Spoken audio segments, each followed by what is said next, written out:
안녕하세요. 여기는 해민서고요. 저는 혜민입니다.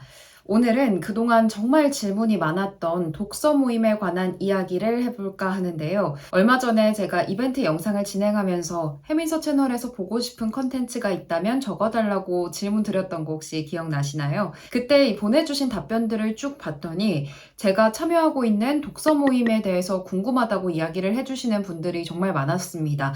그래서 오늘 영상은 제가 왜 독서 모임을 시작하게 됐는지부터 제가 참여하고 있는 모임은 어떤 방식으로 진행이 되는지, 그리고 독서 모임의 장점과 독서 모임을 구할 때 유의사항까지 쭉 한번 이야기를 해보려고 합니다. 바로 한번 살펴볼까요? 우선 이 독서 모임을 제가 왜 시작하게 됐는지부터 이야기를 해볼 텐데요.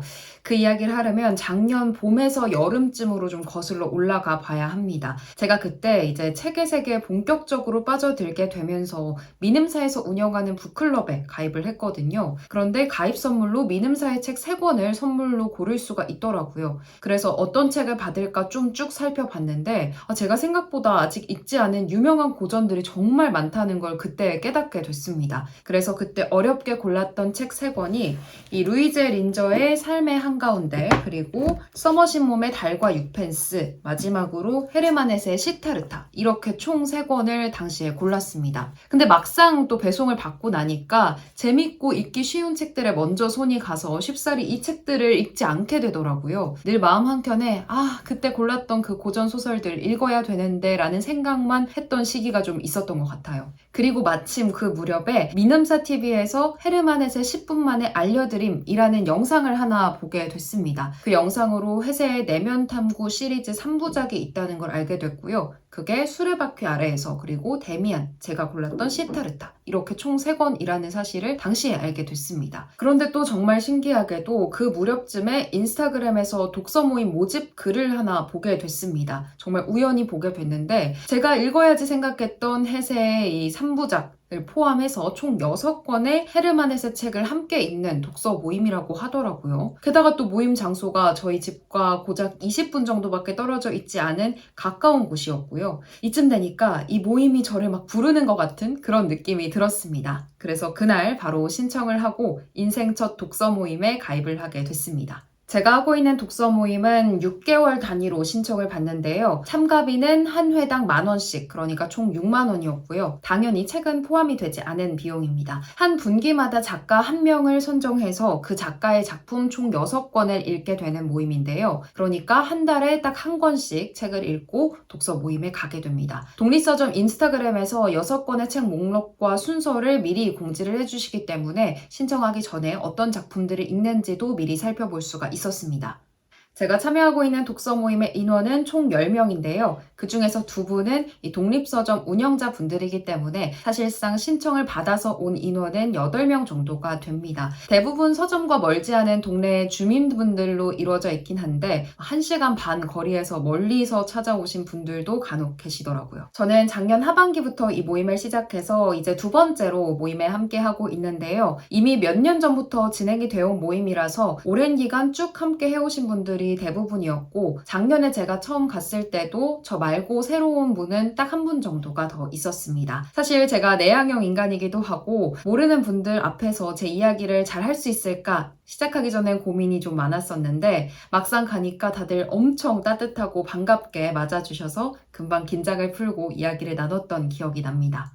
처음에는 독립서점 운영자분들의 주도로 한 명씩 돌아가면서 책에 관한 짧은 감상들을 나누게 되는데요. 이때도 이야기를 듣다가 문득 뭔가 덧붙이고 싶은 생각이 떠오르면 자유롭게 의견을 나눠도 되고요. 이 책에 대한 감상부터 어떤 부분이 좋았는지, 혹은 이해가 잘 안 됐던 부분은 어떤 곳이었는지, 또 어떤 궁금증이 생겼는지 등등 정말 별다른 가이드라인 없이 쭉 돌아가면서 이야기를 나누게 됩니다. 그럼에도 인원이 10명 정도 되다 보니까 한 명씩 이야기를 나누면서 한 바퀴를 돌아도 1시간에서 1시간 30분 정도는 금방 지나가더라고요.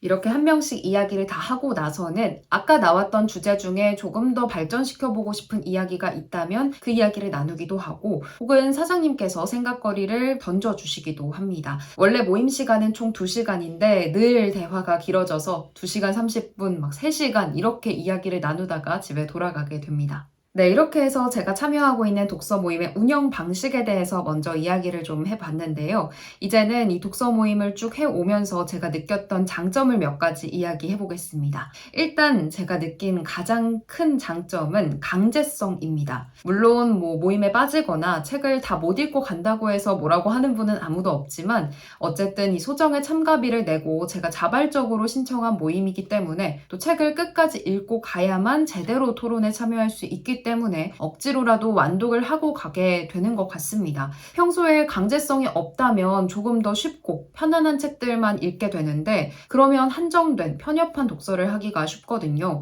그런데 이 독서 모임 덕분에 적어도 한 달에 한 권씩은 평소에 저라면 절대 완독할 엄두를 못 냈을 것 같은 그런 책들을 읽게 됩니다. 무슨 내용인지 100%다 이해는 못하더라도 이렇게 두껍고 어렵고 난해한 책을 내가 끝까지 읽어냈다라는 사실 하나만으로도 저의 독서에는 좀 자신감을 불어 넣어주는 계기가 되더라고요.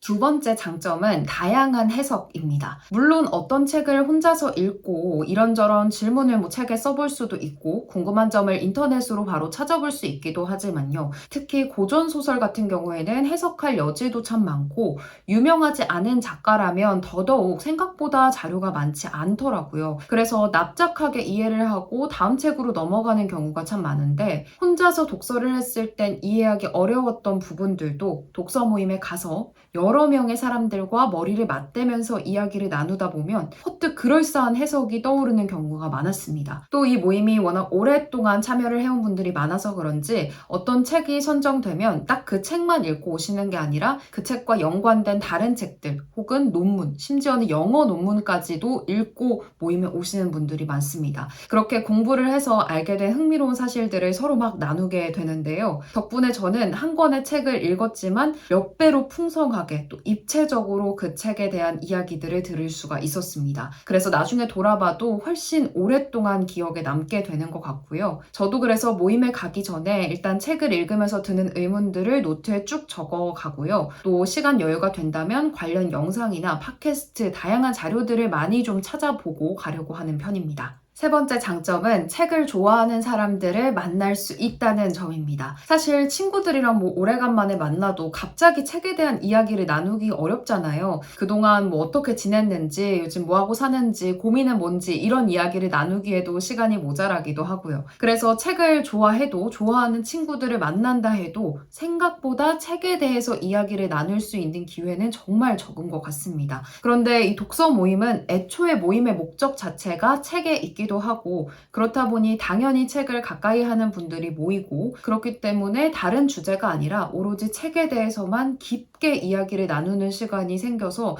그 점이 정말 좋은 것 같아요. 당연히 나이도 성별도 직업도 다양한 분들을 만날 수 있다는 점도 큰 장점인 것 같고요. 어찌 보면 뭐 독서 모임이니까 당연한 장점 아니야? 라고 생각하실 수도 있겠지만 성인이 된 후에 독서 모임이라는 거에 처음 가입을 해본 저에게는 정말 크게 와닿았던 장점이라 마지막 장점으로 한번 꼽아봤습니다.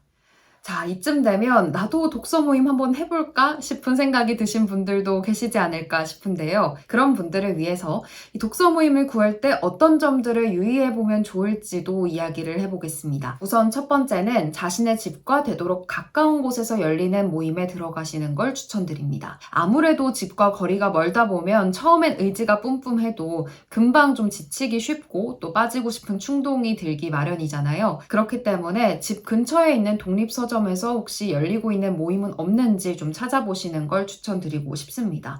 만약에 그냥 친구나 지인들과 독서 모임을 개인적으로 구성을 하게 된다고 하더라도 되도록이면 좀 가까이 사는 사람들끼리 구성을 하는 게 여러모로 오래 유지할 수 있는 비결이 되지 않을까 싶습니다. 그리고 두 번째는 선정된 책 리스트를 꼼꼼히 살펴보실 것을 추천드립니다. 만약에 내가 평소에 책과 아예 담을 쌓고 지냈다, 기본 독서력이 많이 부족한 편인 것 같다 라는 생각이 드는 분들이라면 너무 어렵지 않은 책들로 구성이 된 모임에 들어가셔야겠죠. 당연히 그래야만 평소에 거부감을 좀 낮추면서 즐겁게 편안한 마음으로 독서 모임을 하실 수 있을 것 같고요. 혹시 내가 평소에 책 자체에 대한 거부감 자체가 적고 또 책을 가까이 하는 편이다 라는 분들이라면 자신이 그동안 잘 손이 가지 않았던 분야의 책들로 선정이 된 모임에 가시는 걸 추천드리고 싶습니다. 평소에는 강제성 없이 책 읽는 것을 좋아하는 사람이라도 분명히 읽고 싶은데 읽어야지 생각은 했지만 쉽사리 손이 가지 않았던 책들이 있을 것 같거든요. 그래서 독서 모임을 통해서 낯설고 조금은 난이도 있는 책들을 읽는 계기를 만들어 보시는 것도 좋을 것 같습니다. 그래서 모임에 무작정 들어가기보다는 본인의 독서력이 어느 정도인지를 좀 가늠을 해보고 그에 맞는 책들로 구성된 모임에 들어가시기를 추천드리겠습니다.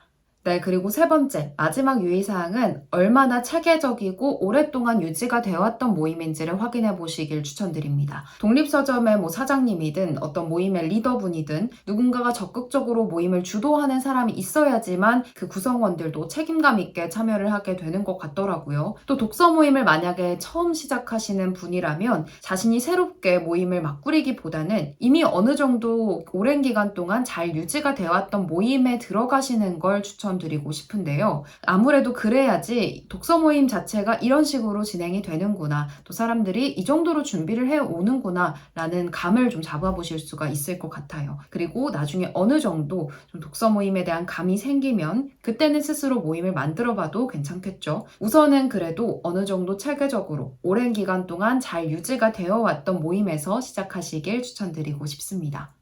네, 이렇게 해서 오늘은 그동안 질문이 많았던 저희 독서 모임에 대한 이야기를 쭉 한번 나눠봤는데요. 어떻게 궁금증이 조금 해소가 되셨을지 모르겠습니다. 혹시 오늘 영상을 보다가도 궁금한 점이 생기셨다면 댓글 많이 남겨주세요. 그럼 제가 답변을 바로 달아드릴 수 있는 부분은 답변을 달아드리겠고요. 나중에 또 시간이 조금 쌓이고 나서 독서 모임 영상 2탄도 제작을 해보겠습니다. 오늘 영상도 끝까지 시청해주셔서 너무 감사드리고요. 오늘 영상이 유익하셨다면 좋아요도 잊지 말고 꼭 눌러주세요. 저는 다음 영상으로 돌아오겠습니다. 고맙습니다.